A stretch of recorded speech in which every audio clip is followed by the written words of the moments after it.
नमस्कार, आप सभी का स्वागत डीडी न्यूज पर। आपके साथ मैं हूं मुकुल शर्मा। बताएंगे आपको देर भर की क्या कुछ बड़ी खबरें आज रहेंगी, लेकिन सबसे पहले नजर डाल लेते हैं हेडलाइंस पर।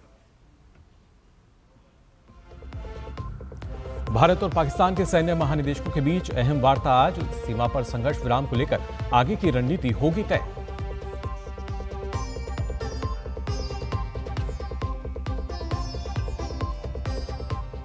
भारत के डीजीएमओ ने कहा, ऑपरेशन सिंदूर के दौरान 100 से ज्यादा आतंकी हुए ढेर, साथ ही कई एयरबेस किए गए तबाह।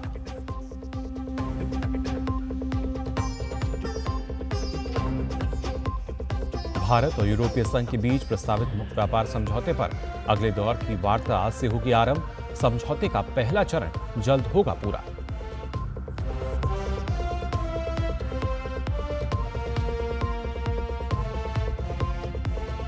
अमेरिका और चीन के बीच जिनेवा में व्यापार समझौते पर वार्ता हुई पूरी। व्यापार घाटे और टैरिफ वॉर को कम करने पर हुई चर्चा। आज जारी होगा ब्यौरा।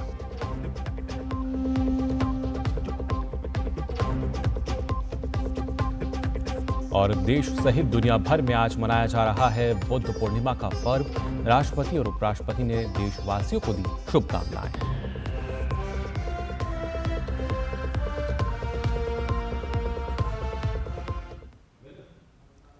और आइए अब खबरें देखते हैं विस्तार से। आपको बता दें, आज दोपहर 12 बजे भारतीय सेना के सैन्य संचालन महानिदेशक DGMO lieutenant general Rajeev Ghai और पाकिस्तान के सैन्य संचालन महानिदेशक के बीच टेलीफोन पर बातचीत होगी। इससे पहले 10 मई को भी दोनों पक्षों के बीच टेलीफोन पर बातचीत हुई थी। इस बातचीत में पाकिस्तान ने आगे बढ़कर सीमा पर संघर्ष विराम की पेशकश की थी। आज की बातचीत के दौरान सीमा पर संघर्ष विराम को लेकर अब आगे की रणनीति तय होगी।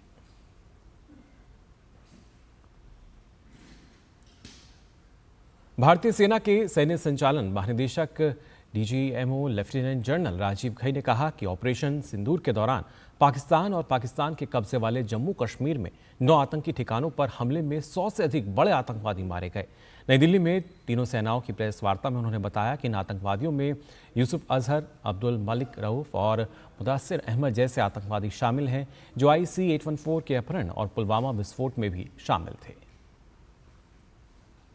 I have no doubt in my mind that we achieved total surprise, and those strikes across those 9 terror hubs left more than 100 terrorists killed, including high-value targets such as Yusuf Azhar, Abdul Malik Rauf, and Mudassir Ahmed that were involved in the hijack of IC 814 and the Pulwama blast. The line of control was also violated soon after by Pakistan, and the erratic and rattled response of our enemy was apparent from the number of civilians, inhabited villages, and religious sites such as Gurudwaras that were unfortunately hit by them, leading to a sad loss of lives. The Indian Air Force played a major part in these strikes by engaging some of these camps, and the Indian Navy provided wherewithal in terms of precision munitions. वहीं air marshal AK Bharti ने बताया कि आतंकवादियों के खिलाफ operation में कई camp को नष्ट किया गया। भारतीय वायुसेना की कार्रवाई में पाकिस्तान के कई एयरबेस तबाह हुए और पाकिस्तान के कई जवान मारे गए। इसके साथ साथ आपको बता दें, भारत के डीजीएमओ ने इस दौरान ये जानकारी दी कि पाकिस्तान के डीजीएमओ को एक और हॉटलाइन संदेश भेजकर कहा गया है कि दोनों देशों के बीच बनी सहमति का अगर दोबारा उल्लंघन होता है तो भारतीय सशस्त्र बल इसका जवाब बेहद सख्ती के साथ देंगे। We have sent another hotline message to my counterpart highlighting these violations of the understanding between the DGMOs on the 10th of May, and our firm and clear intent to respond to these fiercely and punitively, if repeated subsequently or later. In this regard, I must inform all of you that the Chief of Army Staff has conducted a security review and has granted full authority to our Army commanders for counter actions in the kinetic domain in case of any violation by Pakistan. और आइए अब जानते हैं operation सिंदूर की 10 बड़ी बातें। जी हां, भारतीय सेना के निशाने पर आपको बता दें सिर्फ आतंकी ठिकाने थे और पाकिस्तान में उन्होंने 9 आतंकी ठिकाने तबाह किए। पूरी तरीके से सटीक मार्क जो है किया गया, जिस वजह से यहाँ पर 9 आतंकी ठिकाने जो थे वो तबाह किए गए। 100 से ज़्यादा आतंकियों को इस दौरान मार गिराया गया। लगातार आतंकवाद के खिलाफ जीरो टॉलरेंस की नीति अपनाता है भारत, और इसमें जो आतंकवादी मारे गए उसमें यूसुफ अजहर, अब्दुल मलिक रऊफ, मुदस्सिर अहमद जैसे बड़े जो आतंकी थे, जिन्होंने कई ऐसी, अगर बात की जाए IC-814 के हाईजैक की बात करते हैं, पुलवामा ब्लास्ट की बात की जाए, उसमें भी ये तीनों आतंकी शामिल थे। 35 से 40 पाकिस्तानी सैनिकों को भी इस दौरान ढेर किया गया। जिस तरीके से गोलीबारी की गई सीमा पर, मुरीद के और बहावलपुर में आतंकी ट्रेनिंग कैंप को भी ऑपरेशन सिंदूर के दौरान नष्ट किया गया। इसके साथ साथ आम लोगों को क्षति ना हो, इसका भारतीय सेना ने पूरा ध्यान रखा और बड़े धैर्य संयम के साथ कार्रवाई की। इस कार्रवाई में पाकिस्तान के कई एयरबेस भी तबाह हुए हैं। ऑपरेशन की अगर बात की जाए तो ना सिर्फ वायुसेना, नौसेना ने भी इसमें अहम भूमिका निभाई थी। वहीं विदेश मंत्रालय के सूत्रों के हवाले से एक बड़ी खबर सामने आई है। सूत्रों के अनुसार भारत और पाकिस्तान के बीच NSA स्तर पर कोई बातचीत नहीं हुई है। जी हाँ, ये एक भारत का सख्त संदेश है। भारत पाक में NSA स्तर पर कोई बातचीत नहीं हुई है। दोनों देशों के बीच बातचीत केवल DGMO स्तर पर हुई। अब ये बातचीत होगी। भारत पाक के बीच किसी भी मध्यस्थ के जरिए वार्ता नहीं होगी। MEA सूत्रों के अनुसार भविष्य में पाकिस्तान से POK वापस करने और आतंकियों को सौंपने पर बातचीत होगी और गोली का जवाब गोले से दिया जाएगा। भारत और पाकिस्तान में कोई समानता नहीं है। भारत पाकिस्तान प्रायोजित आतंकवाद से पीड़ित है। MEA सूत्रों ने साफ तौर पर कहा है कि पाकिस्तान की ओर से चलने वाली हर गोली का जवाब भारत और मजबूत तरीके से देगा, गोले के जरिए दिया जाएगा।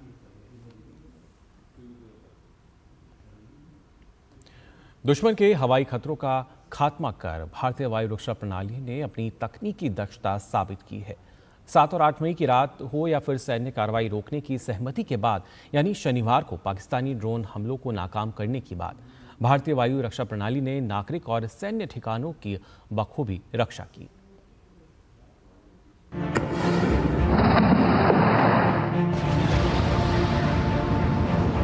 पाकिस्तानी मिसाइल हो या ड्रोन, भारतीय सीमा में घुसते ही धुआं हो गए। 7 और 8 मई की रात को भारत के 4 राज्यों, 15 शहरों और सैन्य ठिकानों को निशाना बनाकर ड्रोन और मिसाइलें पाकिस्तान की तरफ से दागी गई। लेकिन भारत की आधुनिक, उन्नत और तकनीकी दक्षता वाले एयर डिफेंस सिस्टम के सामने पाकिस्तान को मुंह की खानी पड़ी।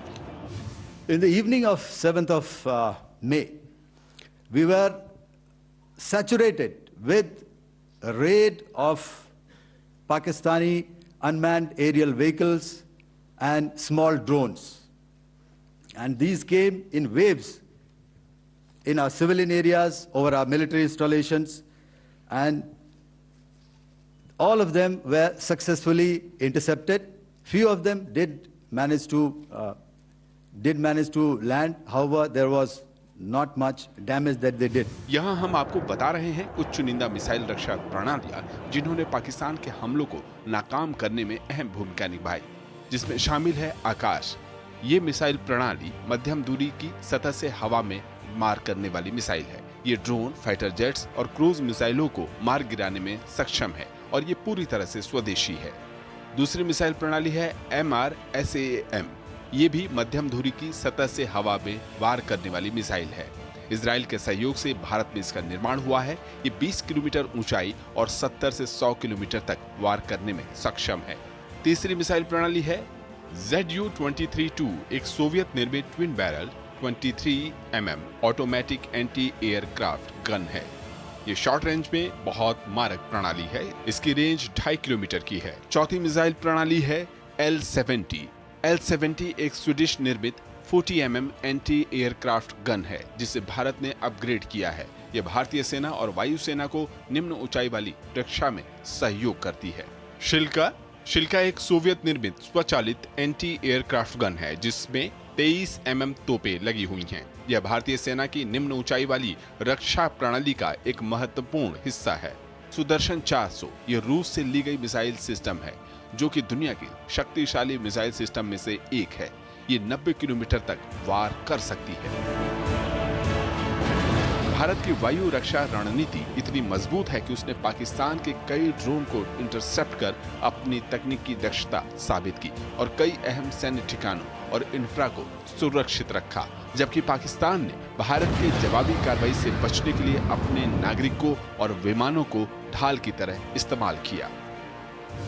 7 मई 2025 को रात 8:30 बजे एक असफल अकारण ड्रोन और मिसाइल हमला करने के बावजूद पाकिस्तान ने अपना नागरिक हवाई क्षेत्र बंद नहीं किया। पाकिस्तान अपने नागरिक विमानों को ढाल के रूप में इस्तेमाल कर रहा है, जबकि उसे अच्छी तरह से पता है कि भारत पर उसके हमले से हवाई रक्षा की तीव्र प्रतिक्रिया होगी। लंबी, मध्यम और छोटी दूरी के वायु रक्षा प्रणालियों के मिले जुले सिस्टम ने पाकिस्तान के मंसूबों पर पानी फेर दिया। बराक, इगला, पेचौरा, स्ट्राइकर, तुंगुस्का और भारतीय radar, intelligence device, electro optical sensor और जैमर ने एक साथ मिलकर हवाई खतरों की पहचान की, उन्हें ट्रैक किया और हवा में ही नेस्तो नाबूद कर दिया। भारतीय वायु रक्षा प्रणाली ने साबित कर दिया कि वो अपने दुश्मन देश पाकिस्तान से कहीं बेहतर है। Bureau report, DD news.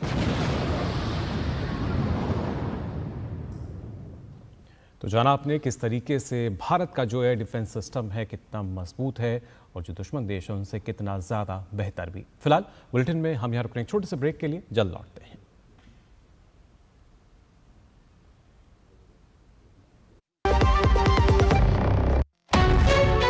विभाग अनेक, कंप्लेंट बॉक्स 1। किसी भी सरकारी दफ्तर, विभाग या बैंक से जुड़ी शिकायत के लिए pgportal.gov.in पर जाएं, रजिस्टर करें, संबंधित विभाग चुनें, शिकायत दर्ज करें और ट्रैकिंग आईडी नोट करें। एसएमएस या ईमेल पर एक्नॉलेजमेंट पाएं और शिकायत का जवाब सीधे मंत्रालय से प्राप्त करें। अब तक 1 करोड़ 12 लाख से अधिक भारतीयों ने भरोसा जताया। सीपी ग्राम्स, आपकी हर शिकायत का हल। अभी शिकायत दर्ज करें pgportal.gov.in। जो लक्ष्य चुना था समझ आने लगा है। जीएलए यूनिवर्सिटी, उच्च लक्ष्य की निश्चित प्राप्ति। ब्रेक के बाद आप सभी का एक बार फिर स्वागत। डीडी न्यूज पर आइए आगे बढ़ते हैं। आपको बता दें अमृतसर जिले का गांव के 3 तरफ से पाकिस्तान से घिरा हुआ है। सिर्फ एक संकरी सड़क ही है इस गांव को बाकी देश से जोड़ती है। भारत पाकिस्तान के बीच डीजीएमओ स्तर पर सहमति बनने के बाद अंतर्राष्ट्रीय सरहद से लगते इस गांव का जायजा लिया हमारे सहयोगी गुरमीत सिंह ने। इस समय हम एक ऐसे गांव में मौजूद हैं जो 3 तरफ से पाकिस्तान से घिरा हुआ है और सिर्फ एक सड़क है जो उसको पूरे भारत से जोड़ती है, पंजाब से जोड़ती है। यह है अमृतसर का गांव दाउके और यहां आपको मैं पहले तस्वीर दिखाना चाहूंगा कि किस किस साइड से यह गांव पाकिस्तान से घिरा हुआ है। सबसे पहली तस्वीर ये सामने घर देखिए, ये घर है रिहायशी इलाका इस गांव का और इसके बिल्कुल बैक साइड पे पाकिस्तान की सरहद लगती है। अब दूसरी तस्वीर आपको दिखाना चाहूंगा, उधर वहां कुछ लोग बैठे हैं पेड़ के नीचे। ये अक्सर यहां से अंतरराष्ट्रीय सरहद को देखते हैं जो कि बिल्कुल सामने है, मगर इसी सड़क पर यदि आप आगे सीधा चले जाएंगे तो यहां पर भी पाकिस्तान के साथ सरहद लगती है, इंटरनेशनल बॉर्डर है। यानी कि 2 जगह मैंने आपको दिखा दी।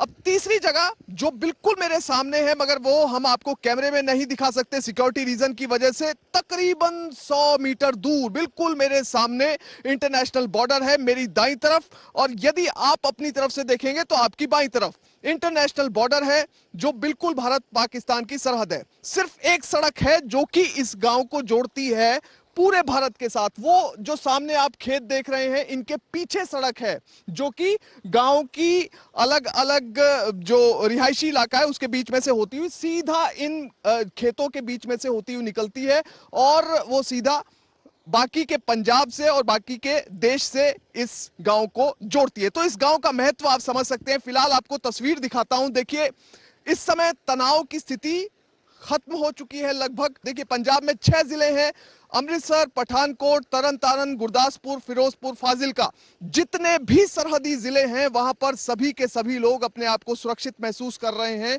और इसके साथ ही खुलकर अब अपने घरों में भी रह रहे हैं, घरों से बाहर भी निकल रहे हैं और सरहद को देखने के लिए भी आ रहे हैं। गांव अपनी दिनचर्या रोज की तरह, जैसे एक गांव का किसान, एक गांव का आम आदमी अपनी रोज की दिनचर्या को जीता है, वैसे ही अपनी दिनचर्या को यहां पर व्यतीत कर रहे हैं गांव दाउके के लोग। कुल मिलाकर इस गांव का ज्योग्राफिकली एक बहुत बड़ा महत्व है पूरे देश के लिए, पूरे पंजाब के लिए। तो फिलहाल यहां पर स्थिति बहुत ही अच्छी है, शांतपूर्ण है और ये गांव में आने का सिर्फ और सिर्फ यहां से रिपोर्टिंग करने का मकसद हमारा यही है। कुल मिलाकर दिनचर्या सबकी अच्छे से चल रही है। अंतरराष्ट्रीय सरहद गांव दाउके से कैमरा पर्सन सुमित धीमान के साथ गुरमीत सिंह, डीडी न्यूज। तो जाना आपने किस तरीके से हालात जो हैं वो सामान्य बने हुए हैं। वहीं दिल्ली हवाई अड्डे से विमानों की आवाजाही सामान्य बनी हुई है।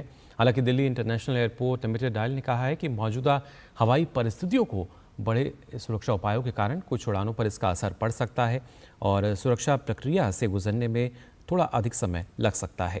यात्रियों को सलाह दी गई है कि वे वेबसाइट से उड़ान की स्थिति की पुष्टि करने के बाद ही हवाई अड्डे आएं और अपुष्ट खबरों से बचें।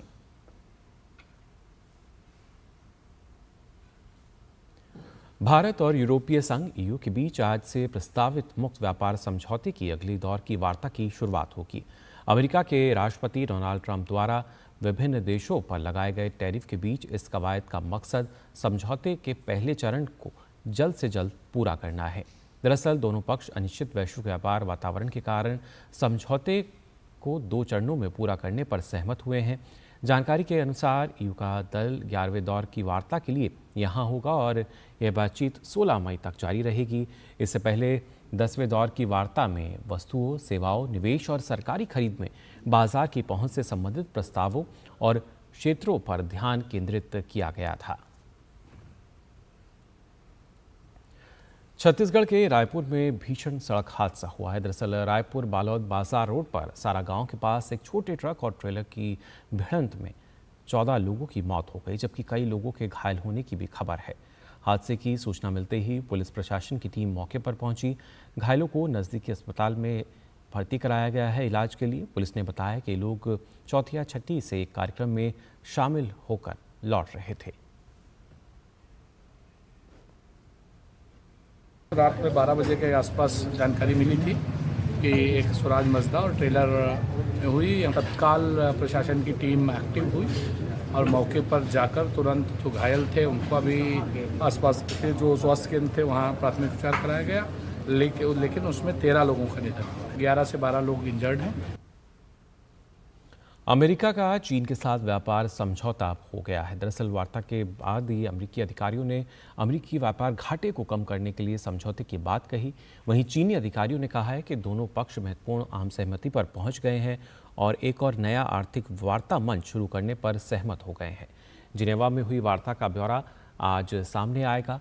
वार्ता के बाद अमेरिका के ट्रेजरी सचिव स्कॉट बेसेंट ने कहा कि अमेरिका और चीन के बीच बहुत महत्वपूर्ण व्यापार वार्ता में पर्याप्त प्रगति हुई है और इस समझौते की जानकारी राष्ट्रपति डोनाल्ड ट्रंप को दे दी गई है। उन्होंने कहा कि अमेरिका इस समय $1200 अरब के व्यापार घाटे में है। यही वजह है कि अमेरिका के राष्ट्रपति ने टैरिफ लगाने की घोषणा की थी। चीन के उप वाणिज्य मंत्री ली चेंगोंग ने कहा है कि इसमें दुनिया के लिए अच्छी खबर होगी। वहीं यूक्रेन के राष्ट्रपति ज़ेलेंस्की ने घोषणा की है कि वे इस गुरुवार को इस्तांबुल में रूस के राष्ट्रपति व्लादिमीर पुतिन से मिलने के लिए तैयार हैं। ये घोषणा ऐसे समय में की गई है जब अमेरिकी राष्ट्रपति डोनाल्ड ट्रंप ने ज़ेलेंस्की से रूस के साथ तुरंत बातचीत का प्रस्ताव स्वीकार करने का आग्रह किया था। सोशल मीडिया प्लेटफॉर्म एक्स पर यूक्रेन के राष्ट्रपति ने एक पोस्ट में लिखा कि उनकी सरकार को उम्मीद है कि आज से पूर्ण युद्ध विराम शुरू हो जाएगा, जिसे उन्होंने युद्ध समाप्त करने के उद्देश्य से सार्थक कूटनीति के लिए आवश्यक आधार बताया। इस बीच अगर बात की जाए तो रूस के राष्ट्रपति व्लादिमीर पुतिन ने तुर्की के राष्ट्रपति रेसेप तैयप एर्दोगान से फ़ोन पर बातचीत की। क्रेमलिन ने बताया कि दोनों नेताओं ने 15 मई को इस्तांबुल में रूस यूक्रेन शांति वार्ता आयोजित करने के पुतिन के प्रस्ताव पर चर्चा की। क्रेमलिन ने यह भी कहा कि तुर्की के राष्ट्रपति एर्दोगान ने पुतिन के प्रस्ताव का पूरी तरह समर्थन किया है और इस्तांबुल में वार्ता की मेजबानी के लिए तैयार है। एर्दोगान ने पुतिन से कहा कि व्यापक युद्ध विराम शांति वार्ता के लिए आवश्यक माहौल तैयार करेगा। हमास ने घोषणा की कि गाजा में मौजूद अंतिम जीवित अमेरिकी बंधक एडन अलेक्जेंडर को जल्द रिहा किया जाएगा। यह कदम संघर्ष विराम स्थापित करने, सीमा चौकियों को दोबारा खोलने और मानवीय सहायता विशेष रूप से खाद्य आपूर्ति बहाल करने के प्रयासों का हिस्सा बताया गया है। हमास ने यह साफ नहीं किया है कि अलेक्जेंडर की रिहाई कब की जाएगी। अलेक्जेंडर को रिहा करने का फैसला इस सप्ताह अमेरिकी राष्ट्रपति ट्रंप की मध्य पूर्व की यात्रा से पहले लिया गया है। हमास और अमेरिकी प्रशासन के बीच गाजा में युद्ध विराम को और घिरे हुए एन्क्लेव में मानवीय सहायता के प्रवेश पर बातचीत चल रही है। यह युद्ध विराम समझौते पर पहुंचने और घिरे हुए एन्क्लेव में मानवीय सहायता पहुंचाने की अनुमति देने के प्रयासों का हिस्सा है। और बात तिब्बत की, जहां सड़कें भूकंप के तेज झटके महसूस किए गए। नेशनल सेंटर फॉर सिस्मोलॉजी के अनुसार भूकंप की तीव्रता रिएक्टर स्केल पर 5.7 मापी गई। भूकंप का केंद्र तिब्बत क्षेत्र में था। हालांकि अभी तक भूकंप से किसी भी प्रकार के जानमाल के नुकसान की कोई सूचना सामने नहीं आई है। रिएक्टर स्केल पर बताया गया कि करीब 5.7 इसकी तीव्रता रही। लेकिन अच्छी बात यह कि अभी तक जो सूचना है उसमें किसी भी प्रकार के जानमाल का नुकसान नहीं हुआ है।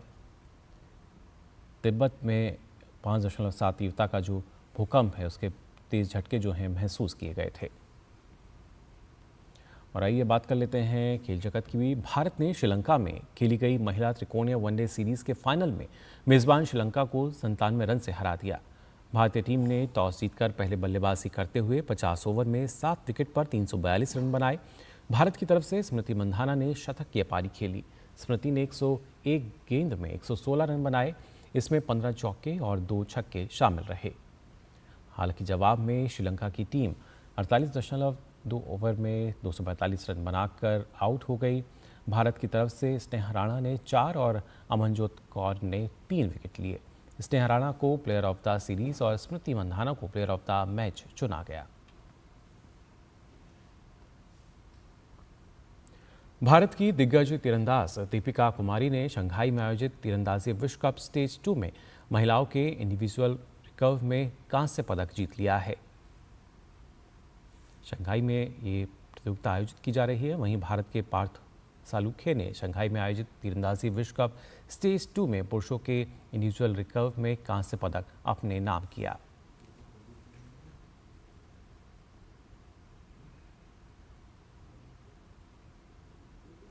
और बात खेलो इंडिया की। बिहार में चल रहे खेलो इंडिया यूथ गेम्स में गुरुग्राम के युवा तैराक अर्जुन सिंह ने स्विमिंग के अलग अलग वर्ग में 2 स्वर्ण और 2 रजत पदक सहित 4 पदक जीते। अर्जुन ने कहा कि खेलो इंडिया यूथ गेम्स में मिली इस कामयाबी ने उन्हें आत्मविश्वास से भर दिया है। अर्जुन से बात की हमारे संवाददाता सुशील कुमार ने। इस वक्त हमारे साथ अर्जुन सिंह मौजूद हैं, जिन्होंने स्विमिंग में 4 पदक जीते हैं, 2 गोल्ड और 2 सिल्वर। अर्जुन, किस किस कैटेगरी में आपने 4 मेडल जीते? जी, मैंने 50 freestyle, 50 metre backstroke में गोल्ड जीता है और 100 फ्री स्टाइल, 100 बैक स्ट्रोक में सिल्वर जीता है। आपने 4 इवेंट में पार्टिसिपेट किया, कैसा लगा आपको? इसमें जो स्विमिंग है इसमें क्या कितनी बड़ी प्रतियोगिता है, कितना कड़ा मुकाबला है? तो खेलो इंडिया तो सर बहुत बड़ा प्लेटफॉर्म है कि पूरे इंडिया के टॉप 16 लोग आते हैं यहाँ पे और बहुत ही अच्छा कंपटीशन था, बहुत ही टफ कंपटीशन था और बहुत अच्छा लग रहा है यहाँ पे आके जीतने में। जो आपकी ये तैयारी है इसमें विशेष भूमिका किसकी रही है? आपकी मदर भी साथ में खड़ी हैं। जी, मुझे लगता है बहुत विशेष भूमिका मेरे कोच, मेरी और मेरे पूरे परिवार की थी। मेरे कोच और मैंने बहुत मेहनत करी है इसके लिए और लगता है वो मेहनत सफल हुई। और ऑब्वियसली मॉम डैड का भी बहुत सपोर्ट था, कि स्कूल का बहुत सपोर्ट था मेरे इन सब चीज़ों में। तो और लगता है सबकी मेहनत आज अच्छा लग रहा है मुझे। मैम, आप भी प्लेयर रहे हुई हैं अपने समय में, कई मुकाबले भी खेले होंगे, जाहिर सी बात है। तब और अब में आप क्या फ़र्क देखती हैं? ज़मीन आसमान का फ़र्क है सर। पहले खेलने को इतना अहमियत नहीं दिया जाता था। लोग कहते थे कि खेल के क्या ही करोगे, क्या मिलेगा तुम्हें। लेकिन आज के ज़माने में हमारे जैसे पेरेंट्स कम से कम अपने बच्चों को फैसिलिटी वाइज भी बहुत इम्प्रूवमेंट है। हर जगह बहुत पूल, स्विमिंग पूल भी बने हैं, 50 मीटर भी है, 25 मीटर भी है, कोचेस भी हैं जो बच्चे को अच्छे से ट्रेन करते हैं। तो facility wise, even outlook wise बहुत चेंज आया है हमारे ज़माने से इसके ज़माने तक। तो बिल्कुल फैसिलिटीज़ वाइज या जो कहें सुविधाएं जो मिल रही हैं खेलो इंडिया के मंच पर बहुत बदलाव आया है और खिलाड़ी भी जब इस मंच पर आ रहे हैं तो एक सुखद अनुभव के साथ अपने घर वापस लौट रहे हैं और कहीं ना कहीं ये खेलो इंडिया का जो मंच है खिलाड़ियों को आने वाले बड़े मुकाबलों के लिए भी तैयार कर रहा है। कैमरामैन शिव के साथ मैं सुशील कुमार, DD न्यूज़, गया। और बात बुद्ध पूर्णिमा की। जी हाँ, आज बुद्ध पूर्णिमा है। वैशाख पूर्णिमा के इसी दिन भगवान गौतम बुद्ध का जन्म और परिनिर्वाण हुआ था। बुद्ध पूर्णिमा का पर्व देश के साथ साथ पूरी दुनिया में हर्ष और उल्लास के साथ मनाया जा रहा है। राष्ट्रपति और उपराष्ट्रपति ने आज के इस पावन पर्व की देशवासियों को शुभकामनाएं दी। राष्ट्रपति ने अपने संदेश में कहा कि करुणा के अवतार भगवान बुद्ध की ओर से दिए गए अहिंसा, प्रेम और दयालुता का संदेश मानव जाति के कल्याण का मूल आधार है। वहीं उपराष्ट्रपति ने अपने संदेश में कहा कि यह पवित्र दिन भगवान बुद्ध के जन्म, ज्ञान प्राप्ति और महापरिनिर्वाण का प्रतीक है, जिनका गहन ज्ञान चुनौतीपूर्ण समय में हमारे लिए ध्रुव तारे के रूप में कार्य करता है।